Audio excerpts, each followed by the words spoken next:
नमस्ते, आदाब। अ, सीरिया के हालात लगातार बिगड़ते जा रहे हैं।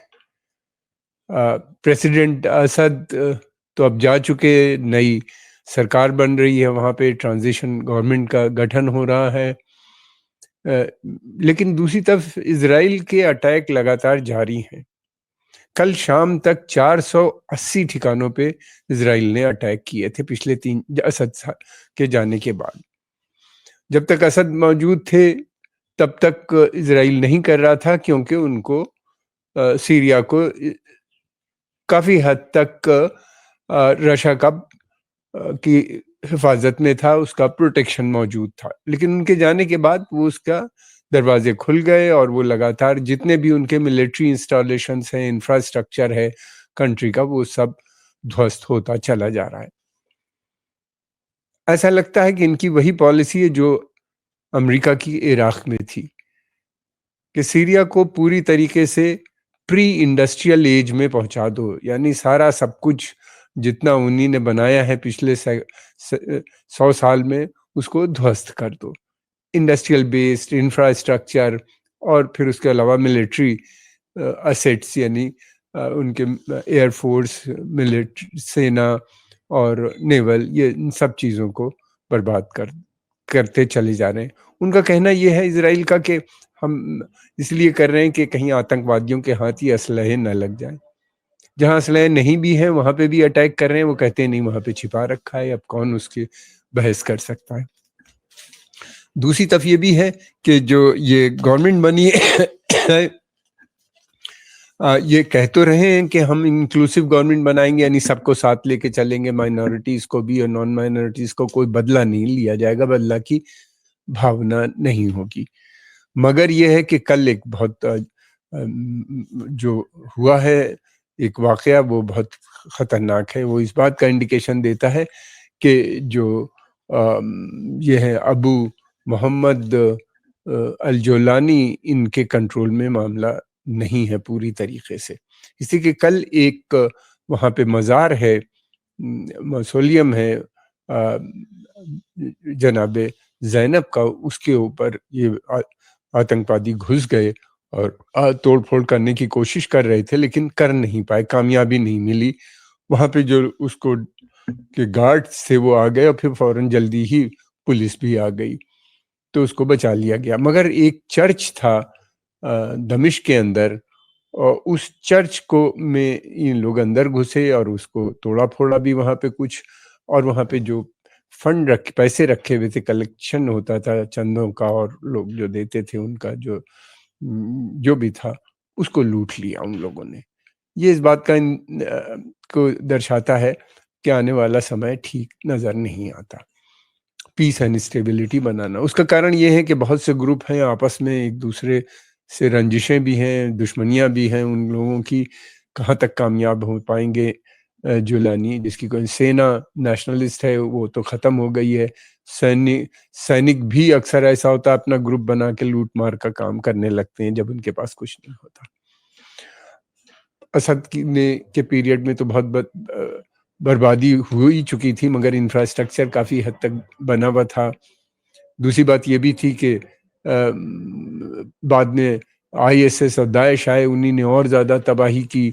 असद के पास इकोनॉमिक कोलैप्स हो गया मुल्क का, और असद कुछ कर भी नहीं पाए, और बाद में फाइनली हमने देखा उनको मुल्क छोड़ के भागना पड़ गया। अब ये है कि दूसरी तरफ ये भी है कि हम ये भी देखते हैं कि कहीं ऐसा ना हो कि क्यास एंड अनार्की फैल जाए वहाँ के ऊपर, वो तो बहुत ही बुरा होगा। इसी के सीरिया अरब देश का बहुत इंपॉर्टेंट देश है। सीरिया अगर डिस्टेबलाइज होता है इराक की तरह, तो फिर इराक और सीरिया ये दोनों बहुत इंपॉर्टेंट देश हैं। सीरिया के अंदर बनी उमैया की हुकूमत थी, और उमैयद पीरियड में, और बगदाद के अंदर उनकी बनी अब्बास की हुकूमत थी। ये दोनों बहुत पावरफुल इस्लामिक स्टेट्स रह चुकी हैं, एम्पायर थी। मेरा ख्याल है ये दुनिया की पहली एम्पायर्स थी जो बर्बाद हो गई, और अब ये दोनों, तो इन दोनों देशों के बगैर अरब देश में हो नहीं सकता। दूसरी बात ये कि जो फोर्सेस हैं इस समय वहाँ पे सीरिया के अंदर, ये डिसयूनिटी की है। हमास की जो सपोर्ट थी मिल रही थी ईरान और दूसरे देशों से, उससे एक यूनिटी अरब वर्ल्ड में पैदा हो रही थी, नेशनलिज्म पैदा हो रहा था और यूनिटी शिया सुन्नी में भी इत्तेहाद की बात हो रही थी, यूनिटी की बात हो रही थी। अब वो डिफरेंसेस सीरिया में असद के जाने के बाद एकदम से जो वो नई फोर्सेस अनलीश हुई हैं, आई हैं सामने उभर के, उससे डिफरेंसेस आपस में भी बढ़ रहे हैं। और दूसरी तरफ ये भी है कि जो नेशनलिज्म थी उसको भी एक सेटबैक लगा, दोबारा से कट्टरपंथी ताकतें की तरफ लोगों का रुझान हो सकता है। असद तो वैसे ही थे जैसे सीसी हैं या जैसे गद्दाफी थे या सद्दाम हुसैन थे। एक ही आदमी के बेस पे था, आर्मी और सेना से अगर सेना कमजोर हो गई तो लीडर भी गया। इराक में सद्दाम हुसैन के साथ यही हुआ, सिविल वॉर हो गई। गद्दाफी के साथ यही हुआ, वहां पे सिविल वॉर हो गई, उनको मार दिया, ये चले गए। अब यहाँ पे कहीं डर इस बात का है कि अराजकता ना फैल जाए, यानी सिविल वॉर ना होने लगे। ये एक सभी को चिंता की बात है, सभी अरब देश के लिए। अगर ऐसा होगा तो फिर इराक और दूसरे देशों में भी वहां से फैल जाएगा, रोकना मुश्किल होगा। लाखों रिफ्यूजीज हैं, मिलियंस में हैं, अंदर भी डिस्प्लेस हो चुके हैं और बाहर, मुल्क से बाहर भी हैं। यूरोप अमेरिका से वहां से एक्सपेल करने की बातें हो रही हैं, वापसी की बातें हो रही। इसमें से बहुत से वेल ट्रेंड हैं और पढ़े लिखे भी हैं, वो बहुत अच्छा काम कर सकते हैं, मगर वो यहाँ आएंगे तो उन्हें कुछ मिलेगा ही नहीं, मुल्क के अंदर है ही नहीं कुछ। और दूसरी बात ये कि हमने इस तरह की संस्थाएं जितनी भी बनी हैं देखी हैं, अफगानिस्तान में हो या इराक के अंदर जो बनी आई कट्टरपंथी ताकतें, आईएसएस, अलकायदा, इनके पास धर्म का तो एजेंडा बहुत स्ट्रांग होता है, लेकिन डेवलपमेंट का एजेंडा नील होता है। अफगानिस्तान में दोबारा से हालात बिगड़ रहे हैं, हत्याओं का दौर शुरू हो गया उनके यहाँ भी। और इराक भी कोशिश कर रहा है। इराक अकेला देश है जो कि जल्दी री इमर्ज कर सकता है, इसलिए कि उसके पास तेल और गैस के बड़े भंडार हैं। सीरिया के पास तो तेल भी नहीं है, गैस भी नहीं है। थोड़ा बहुत जो कुछ तेल था वो तो अब अमेरिकन के कब्जे में है, वहां पे अमेरिकन ने बेस भी बना लिया है, उनके कब्जे में है। और एक तरफ इसराइल अंदर आ गया है, काफी हद तक गोलान हाइट्स को भी ले लिया, बल्कि और आगे बढ़ता चला जा रहा है। और फिर उसके अलावा दूसरी तरफ जो है वो जो है तुर्की यानी टर्की जो है वो अपना वर्चस्व बनाना चाह रहा है इदलिब और दूसरे एरिया में। और प्लस वो भी बात कर रहे हैं कि हम भी वहाँ पे एक बफर जोन बनाएंगे जहाँ पे ये जो है कुर्दिश लोग हैं और कुर्दिश मलेशिया है, उनको वो आतंकवादी मानते हैं। ये कुर्दिश लोग जो हैं ये आज़ादी की लड़ाई बहुत समय से लड़ रहे हैं। ये 4 हिस्सों में बट गया है मुल्क। सीरिया के अंदर है, टर्की के अंदर बड़ी संख्या में है, इराक में बहुत बड़े हैं और फिर ईरान के अंदर हैं। तो वो बात कर रहे हैं, उससे टर्की नाराज रहता है, वो उनके ऊपर अटैक करते रहते हैं। दूसरी बात ये भी है कि टर्की और इजराइल के बीच में भी कॉन्फ्लिक्ट है कि सीरिया में कौन किसका डोमिनेशन होगा। अमेरिका के प्रेसिडेंट ट्रंप ने कहा कि उनका कोई इंटरेस्ट सीरिया में नहीं है, लेकिन दूसरी तरफ ये भी बात हो रही है कि सीरिया में वो लोग कह रहे हैं कि अब जॉर्डन, इजिप्ट और टर्की बड़ा रोल प्ले करेगी। और ये भी कहा जा रहा है कि सीरिया जो है अब वो उसको ज्वाइन करेगा, अब्राहम अकॉर्ड को। इजराइल से उसके अच्छे संबंध बनाए जाएंगे। यानी इस पूरी प्रक्रिया में सीरियंस का कोई रोल नहीं है। अमेरिका, इजराइल और टर्की ये 3 डिसाइड कर रहे हैं। इस्लामिक मिलिटेंट जरूर है वहां के ऊपर, लेकिन उनके हाथ में कोई डिसीजन मेकिंग अभी अमेरिका के हाथ में है, इजराइल के हाथ में है। और टर्की ने जो किया वो इनको आगे बढ़ा तो जरूर दिया, सबको भगा दिया, मगर टर्की का भी रोल अब कम होता हुआ नजर आता है। ज्यादा बड़ा रोल जो होगा वो अमेरिका और इजराइल का होता हुआ नजर आता है। एक ये जो है अब देखना ये है कि किस तरीके से होगा, क्या ये खिलाफत बनाने की बात करेंगे। इसलिए कि अमेरिका का एक और पॉलिसी है, अमेरिका लिबरल इस्लाम को एक्सेप्ट नहीं करता। उसकी जब भी दोस्ती होती है वो इन्हीं कट्टरपंथी ताकतों से होती है। वो इस्लामिक मिलिटेंसी में सबके खिलाफ नहीं है, उसके हिसाब से कुछ अच्छे मिलिटेंट हैं, कुछ बुरे मिलिटेंट हैं। बुरे मिलिटेंट्स वो हैं जो अमेरिकन इंटरेस्ट के खिलाफ काम कर रहे हैं, जैसे अलकायदा हो गया था, उसके लिए उन्हीं ने बिन लादेन की हत्या की।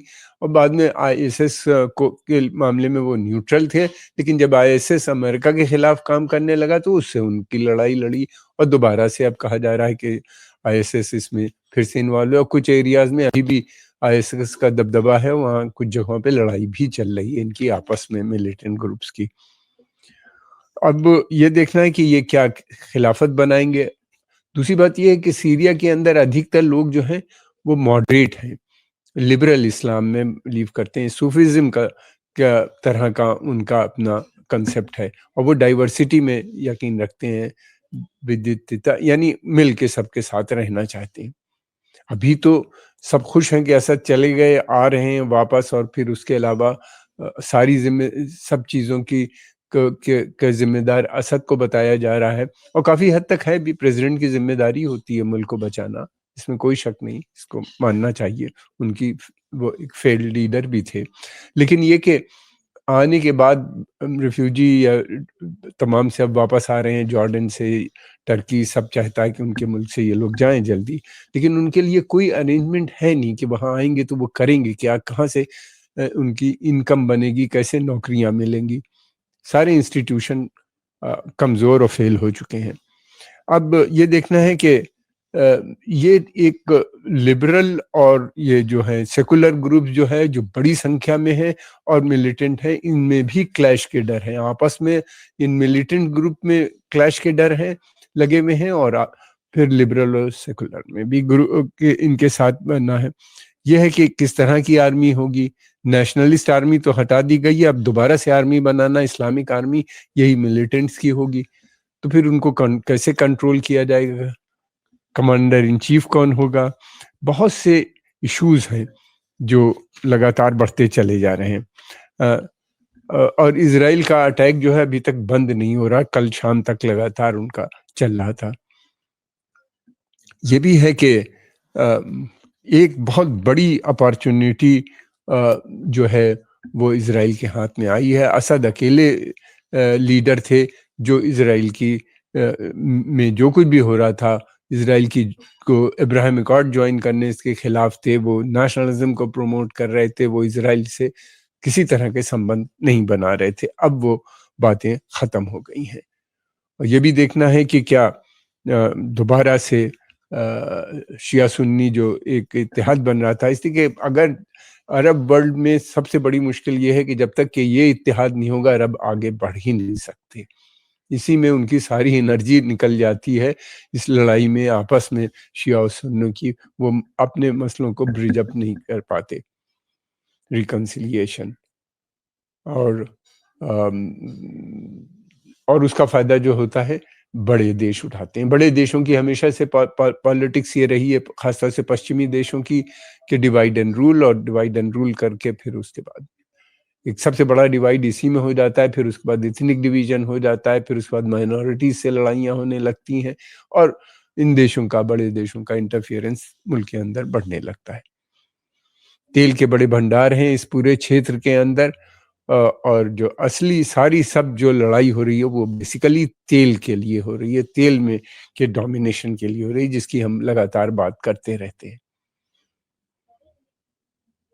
ऐसा लगता है कि ये तेल की जो राजनीति है, तेल के नाम पे जो लड़ाई हो रही है, वो मुझे नहीं लगता कि तेल जो प्लान है इन लोग का, इजराइल और अमेरिका का, कि तेल के ऊपर ग्रेटर कंट्रोल करने का, वो संभव नहीं लगता। और दूसरी तरफ ये भी लगता है कि ये अराजकता के चलते हुए ऑयल सिक्योरिटी मेंटेन कर ली जाए, वो भी संभव नहीं लगता। डर इस बात का है कि कहीं चारों तरफ लड़ाई शुरू ना हो जाए, खासतौर से इराक के अंदर ये पहुंच जाएंगे तो उसके उसके नतीजे बहुत बुरे होंगे, और अनकंट्रोल्ड सिचुएशन है, क्योंकि इराक में आर्मी भी नहीं है, बहुत अंडर डेवलप्ड है अभी भी, और कमज़ोर देश नज़र आता है। अब दूसरी तरफ ये भी है कि सीरिया के ऊपर अमेरिका के सैंक्शंस अभी भी लगे हुए हैं, और वो सैंक्शंस तो आसानी से हटेंगे नहीं, वो सैंक्शन जब तक लगे रहेंगे, जब तक कि सीरिया में प्रो अमेरिकन गवर्नमेंट नहीं आ जाती, और सैंक्शन के चलते हुए एक बड़ी लीडरशिप की ज़रूरत होती है, जो वहाँ पे मिसिंग है, जो सबको मिला के चले देश के साथ, डिवाइड करके नहीं हो पाएगा। हम आपके आभारी हैं, आपने समय निकाल के देखा। अगर आपको पसंद आया तो इसको लाइक कीजिए, सब्सक्राइब कीजिए और आगे प्रमोट भी कीजिए। देखने वालों की संख्या कम है, अगर आप हमारे साथ कोऑपरेट कीजिए, इसको आगे बढ़ाइए। आपका बहुत-बहुत धन्यवाद।